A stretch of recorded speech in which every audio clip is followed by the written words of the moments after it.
Assalamualaikum warahmatullahi wabarakatuh. Kembali lagi dengan Budia. Oke, hari ini kita masuk ke masih di subtema 2 ya. Tapi pembelajaran 6 dan masuk subtema 3 di pembelajaran 1. Tapi cuma setengah gitu karena materinya kalau di subtema 3 pembelajaran 1 full itu agak terlalu banyak. Jadi Budia press gitu ya. Oke, seperti biasa sebelum kita mulai pembelajaran, alangkah baiknya kita berdoa terlebih dahulu. Agar apa? Agar ilmu yang kita pelajari dibermanfaat dan barokah ke depannya. Berdoa di tempat dimulai, berdoa selesai. Oke, kita lanjut ke slide berikutnya. Hari ini kita akan belajar apa saja ya. Yang pertama adalah mensyukuri berbagai wujud benda. Yang kedua adalah mengetahui hubungan satuan kilogram, gram, dan ons. Kemudian adalah ciri hidup sederhana itu seperti apa, dan mengetahui perubahan wujud benda. Dan ini ada tambahan sini tentang titik didih, lupa Bu dia tulis. Next, silahkan kan buka buku halaman 109, buku paket ya. Nah, disitu ada tabel, kita lengkapi ya. Mana ini pulpennya? Oke, kok merah? Ganti dulu. Oke. Ingat, kalau benda berdasarkan wujud itu ada 3 ya. Ada padat, ada cair, dan juga gas. Sifatnya apa? Tidak berubah bentuk. Sesuai, maksudnya gini, ketika ditempatkan dalam suatu wadah, itu bentuknya tidak berubah. Kemudian apa? Bisa dipegang. Kemarin itu loh yang udah checklist yang kemarin itu. Kemudian yang kedua adalah benda cair. Memiliki sifat apa? Bisa berubah bentuk, tapi dia tidak bisa dipegang. Tidak bisa dipegang. Yang gas juga bisa berubah bentuk, tapi juga tidak dapat dipegang. Kalau pada contohnya apa? Ada kayu, ada logam, ada apa lagi? Plastik, ada besi, baja, banyak. Pokoknya yang padat gitu pasti benda padat. Bendanya tuh yang solid.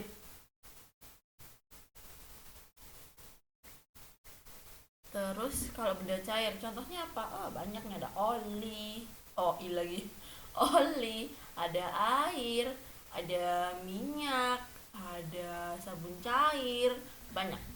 Kalau gue contohnya ada apa kemarin? Ada helium, ada oksigen, ada LPG, dan 4 ya kemarin, sama ada nitrogen. Oke, kita lanjut ke slide berikutnya. Ini mana lagi? Manfaat aneka benda, manfaat benda yang beraneka wujud satu. Manfaatnya adalah bisa menyesuaikan kebutuhan.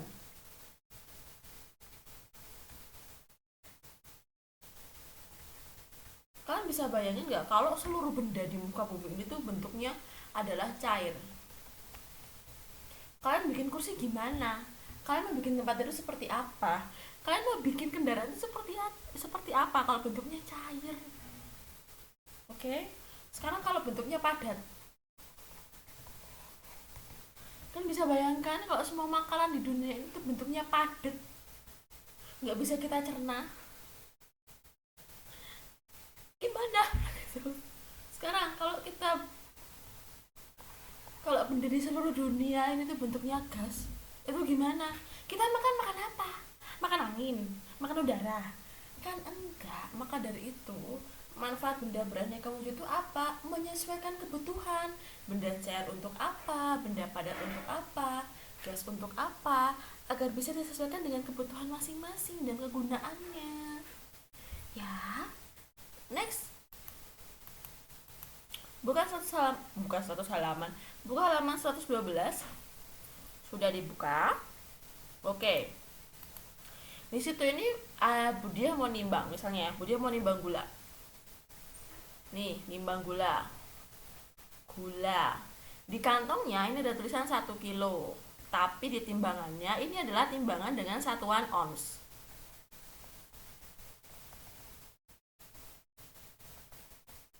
Ingat, timbangan satuan ons. Nah, setelah ditimbang, ternyata 1 kilo gula itu kalau ditimbang dengan timbangan ons itu hasilnya adalah 1 kilo sama dengan 10 ons.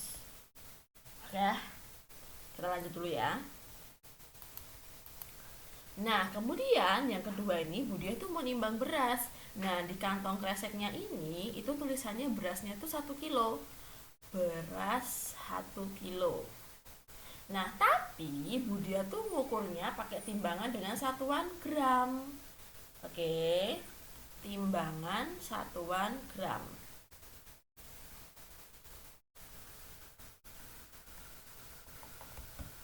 Nah, 1 kilo ini ternyata sama dengan 1000 gram. Oke, disimpan dulu. Kita lanjut ke slide berikutnya.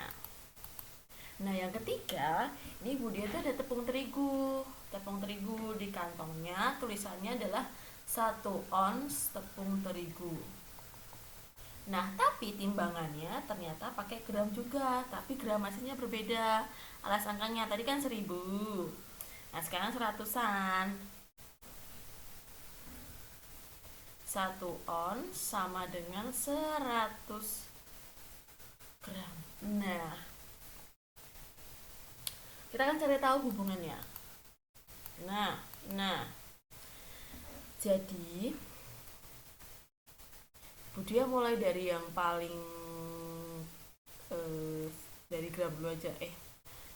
Dari 1 kilo deh, 1 kilo. 1 kilo itu sama dengan kan tadi 10 ons. Nah, kalau 1 ons itu sama dengan 100 gram. Nah, 1 kilo itu sama dengan 1000 gram. Budia, aku tuh bingung. Oke, kita lanjut ke penjelasan lain dulu. Maksudnya, ini Budia hapus dulu ya. Budia perkecil deh, biar ini buat patokan.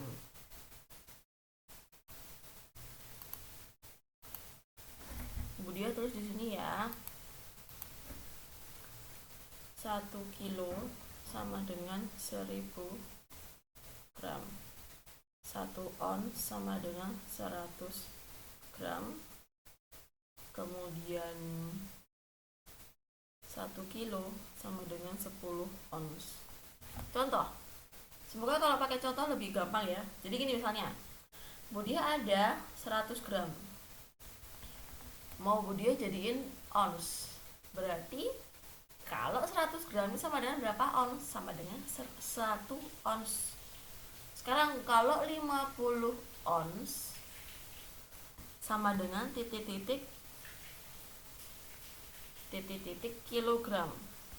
Ingat, setiap 10 ons itu sama dengan 1 kilogram. Berarti kalau 50 ons ada berapa? Ada 5 kilo. 1 kilo, 3 kilo ada berapa gram? Kalau 1 kilo sama dengan 1000 gram, berarti kalau 3 kilo sama dengan ada berapa? 1000 gram. Biasanya kalau kalian sering nemenin bukan ke pasar,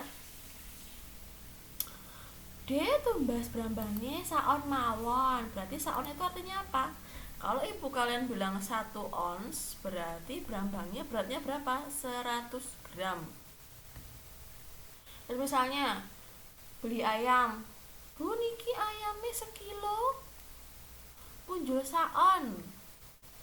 Artinya apa? Ayam itu 1 kilo lebih 100 gram. Bu kenapa nggak disebut 100 gram aja? Karena ini satuan penyederhanaan dari 100 gram itu ya. Jadi memang ini ada satuannya, ini tuh ada gitu loh. Jadi kalian biar tahu, kan nggak mungkin kayak nggak enak gitu loh, bukan nggak enak tapi kayak kurang kurang luwes, biasanya 100 gram, apalagi di pasar ya, itu mbak berambangnya 100 gram. Biasanya lebih enaknya 1 on, 2 on, 3 ons, itu orang udah paham. Begitu. Kita lanjut ke slide berikutnya. Silakan buka halaman 112. Ini ada soal. Kita tuh disuruh menentukan satuan yang tepat kalau soalnya seperti ini. Maksudnya gini, berat badan Udin adalah 30 titik-titik. Nah, kalau beratnya, nah ini beratnya ada ini, ada kilogram, ada gram, dan ada ons. Perhatikan, yang namanya berat badan itu tidak mungkin menggunakan satuan gram ataupun ons. Berarti otomatis kalau yang ditanyakan satuan berat, berarti satuannya adalah kilogram. Lanjut nomor 2. Ibu membeli telur seberat 1 titik-titik. Apakah 1 ons? Apakah 1 gram? Apakah 1 kilo? Tidak mungkin yang namanya telur itu ukurannya itu hanya 1 gram. 1 gram itu kecil banget, nak. 1 ons apalagi. Nah, berarti ini jawabannya udah kelihatan. 1 kilo. Nah, yang ketiga, berat cincin ibu adalah 3 titik-titik. Cincin ya, yang nama cincin kita pakai di jari. 3 ons itu berarti 300 gram. 3 kilo, gak mungkin. Yang namanya cincin kalau kita pakai di jari itu tuh 5 gram, itu sudah sangat berat. Berarti ini satuannya apa? 3 gram. 300 gram telung on, mahal banget. Nah, itu jarimu nggak bisa gerak gara-gara apa? Gara-gara keberatan cincin. Nomor 4. Gula pasir yang dibutuhkan ibu untuk buat kue adalah 250. Apakah 250 kilo? Kalau kue, kita sekali bikin kue gulanya 250 kilo, diabetes, nak. Kegulaan lagi, kemanisan. Terus apakah 250 ons berarti berapa? 25 kilo? Juga kebanyakan. Berarti apa? Satuannya apa kalau segini? 250 gram. 5. Ibu memerlukan bawang seberat 100 untuk memasak. Apakah 100 kilo? Apakah 100 ons? Apakah 100 gram? Nah, ini berarti jawabannya 100 gram. Gitu ya. Kita lanjut ke slide berikutnya. Nah, kita kan bahas tentang yang namanya hidup sederhana. Ini orang tua Lani adalah sebenarnya adalah orang yang cukup berada tuh berkecukupan ya, mau beli ini bisa, mau beli itu bisa, cukup lah. Namun Lani anaknya sederhana. Hidup sederhana adalah hidup yang sesuai dengan kebutuhan, hidup yang tidak berlebihan dalam menggunakan harta. Nah, sekarang kita mau lingkari kira-kira dari ke-10 sifat ini yang mencerminkan sifat sederhana itu yang mana? Kita lingkari bareng-bareng ya. Oke, kita mulai dari yang pertama, yang sesuai dengan sifat sederhana, rendah hati, kemudian secukupnya. Mubadir itu artinya apa? Mubadir itu sisa. Berarti ini bukan ya mubadir. Pelit juga tidak, boros juga tidak, apalagi. Yang kedua, apakah orang hidup sederhana itu mereka mencerminkan sifat berlebih-lebihan? Tentu tidak. Apakah orang yang sederhana itu mencerminkan sifat cermat? Cermat itu teliti. Aku kono itu kuiki, regane semene kira-kira aku sisanya tanggo iki cukup apa ora? Itu cermat. Berarti ya. Kemudian hidup sederhana itu apakah mau berbagi? Tentu. Ya namanya hidup sederhana itu bukan berarti pelit. Ya. Kemudian yang ketiga, keempat, apakah hidup sederhana itu mencerminkan sifat sombong? Tidak. Apakah sifat sederhana itu mencerminkan sifat hemat? Iya. Tapi beda dengan maksud ini. Yang namanya hemat itu bukan berarti kita tidak mau berbagi ya. Tapi yang namanya hemat itu adalah hemat pengeluaran untuk hidup sehari-hari kita. Tapi untuk hidup sosial kita tidak memikirkan yang namanya hemat. Berbagi ya berbagi, hemat ya hemat, jangan disatu padukan ya. Kita lihat ke slide berikutnya. Mencair. Apa itu mencair? Kalian pasti pernah minum es atau pernah bikin es gitu kan ya. Nah, apa itu mencair? Mencair adalah proses wujud benda dari padat menjadi cair. Nah, kata-katanya jadi padat menjadi cair. Oke. Biasanya contoh yang paling umum adalah es batu. Es batu yang didiamkan, kemudian lama-lama dia akan menjadi cair atau menjadi air. Oke. Kita lihat ke slide berikutnya. Buka halaman 122. Di situ ada percobaan. Ada es batu, ada coklat, ada mentega, dan ada kapur. Nah, keempat bahan ini tuh dimasukkan ke dalam gelas yang berbeda-beda.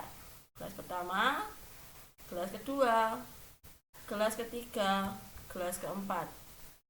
Nah, ditaruh di bawah terik matahari itu dicek, diperhatikan manakah dari keempat benda ini yang meleleh terlebih dahulu. Kira-kira yang mana? Pasti yang nomor 1. Nih, cepat meleleh. Kemudian yang mana? Yang nomor 2. Ketiga, kalau kapur itu bukan meleleh tapi larut. Ya, karena dia dari kapur, bukan dari unsur-unsur yang berbau air. Itu ya, kita lihat slide berikutnya. Nah, ini didiamkan di bawah terik matahari. Manakah yang meleleh terlebih dahulu? Yang paling cepat meleleh adalah tentu saja air es. Lanjut. Titik leleh. Apa itu titik leleh? Jadi titik leleh adalah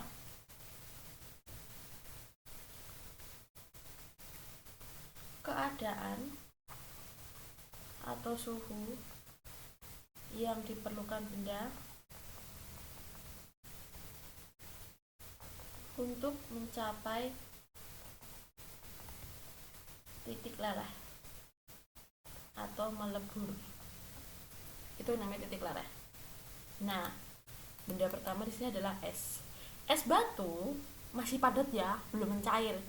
Untuk mencapai mencair ini, itu dia titik lelehnya adalah 0 derajat. 0 derajat Celcius. Kok 0 derajat sih Bu dia?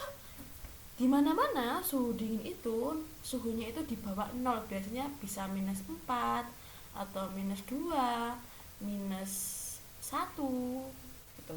Jadi atau -14 derajat itu misalnya itu ya.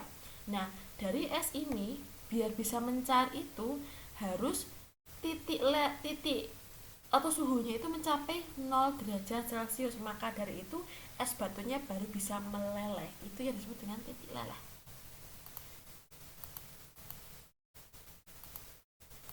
Lanjut. Nah, di sini ada logam.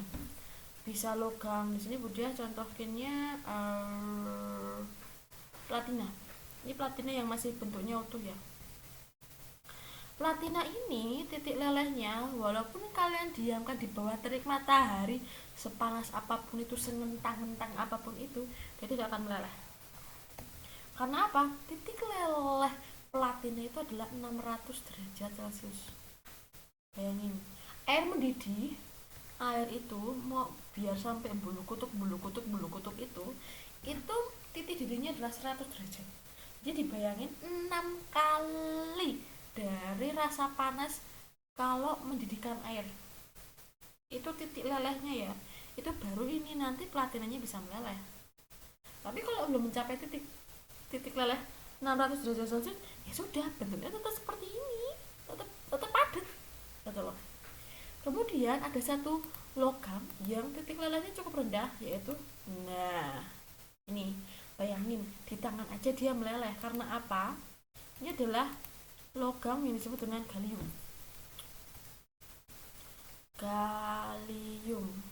Jadi gallium itu titik lelehnya 26,7.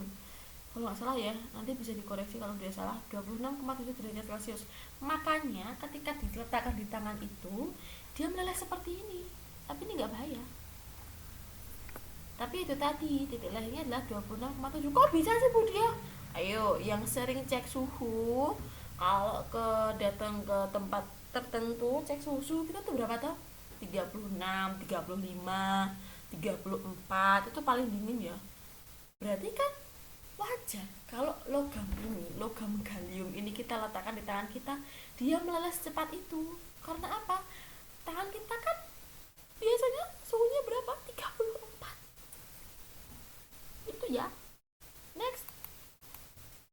Ada tulis dari Budia, ada 10 soal dari Budia, silakan dikerjakan.